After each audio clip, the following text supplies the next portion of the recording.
Why does good deals die? The pain is obvious, the value is obvious, you have a perfect match to the client needs, but still the deal is slipping away. And for every follow-up call, they are interested, but there's a reason why they can't make a decision. If you recognize this, stay to the full video. I'm going to share the typical reasons why this happens, what you can do about it, and then I have a little bonus at the end of this call.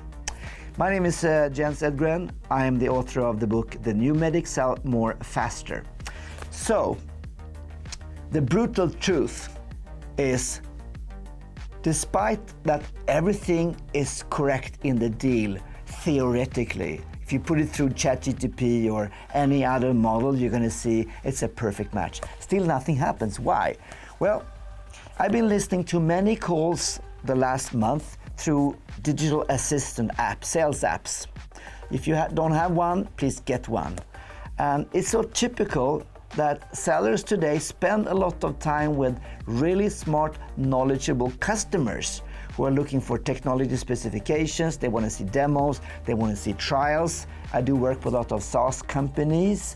And then when we ask the last qualifying questions like what is the next step, who is making the decision, we come out with very little information, and we are caught in the hands of non-decision makers, champions at best. So I learned that very early, already in the first call, we need to find out who is the economic buyer and what are the framework for making a decision. Number one. Number two, what is the pain driving them to change? And the third thing, what would be the metrics if they did that? Now, here's the key. If you ask the questions like, what are the metrics? Who is the economic buyer? What are your pain points? You're going to come out with very little. So using the MEDDIC methodology in this way will potentially lead you actually nowhere, which is kind of strange because it's supposed to work. So what we need to do, and here's the key to success, we need to very early in the call, even if it's an outbound call, don't ask for the economic buyer. You need to ask in a way like this: how have you already set the criteria for a decision? And how has your management team directed you to make an investigation to find a better solution?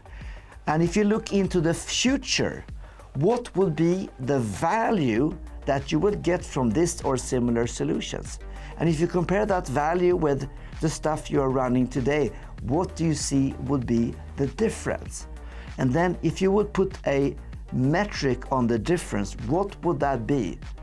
And then the killer question, is that too little for you to change? So I'm using the MEDDIC questions now in an influential way. And this is coming from a methodology called neuro-linguistic programming. And if you never heard about NLP in selling, I have some great trainings, and you can just go look up NLP anywhere on Google, and you're going to find an amazing way of asking questions. So remember, sellers are leaders, and if we go passive, who is the economic buyer? We come up with nothing. But if we say, normally, our customers involve CEO, CFO, and CTO in these type of decisions. So, question to you, my friend, Mr. Customer, how can we get these people on board? And from their standpoint, what would be the value they would expect you and your team to demonstrate to them, so they could say, hey, that was a great decision, let's take it as soon as we can.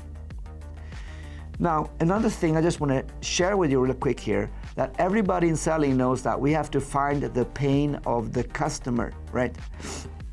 But it happens, of course, that stuff breaks down and you get this emergency call like, come out right now, things are burning, house is burning.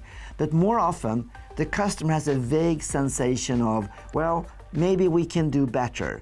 Today we have 4 systems, we should be able to run it by 1 system.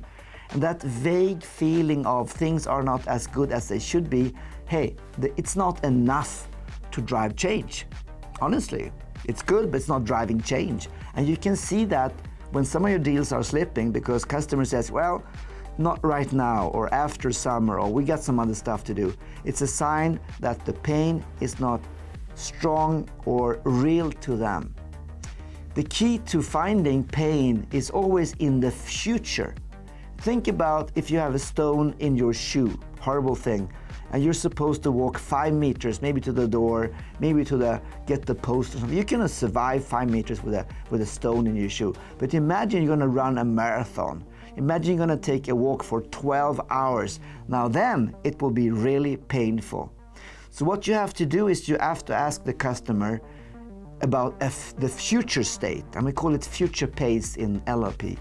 So imagine yourself 1 year from now. Now imagine you change the system, imagine you change the way you work, imagine you change the operation, imagine you have everything connected. What then will be the value you would see in the future? If you've done all these things, customer goes, well, I guess we could run things smoother. Okay, if you could put a measurement on that, what would that be? I guess we could save 50% of our time. All right, and what would that be like a metric you could use already today? We can say one person in our company. Perfect, all right. Now imagine you were to deal with that issue already right now. What do you think will be the positive impact over the next 12 months? Suddenly, the customer realizes that, hey, there's an idea about the future, and we could be pretty smart if we solve the problem, put out the fire already now.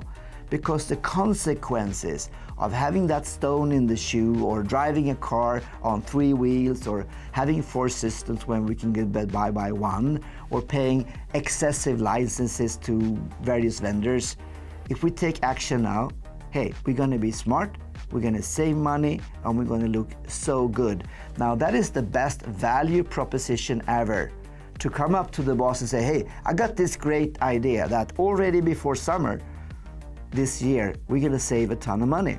All we need to do is this. All we need to do is this. So when your champion is presenting something to his or her boss, they need to say, all we need to do is this, and hand over a 1-pager decision-making template with a place for a signature of the boss. So, why does good deals die? Well, we don't show leadership. We should tell customer how things are done, why they should be done in a certain way, and also ask more influential questions. Learn more about these techniques in my book, The New MEDDIC. Sell more faster, book a call with me, join our workshop, and hey, let's go out and save some good deals already today.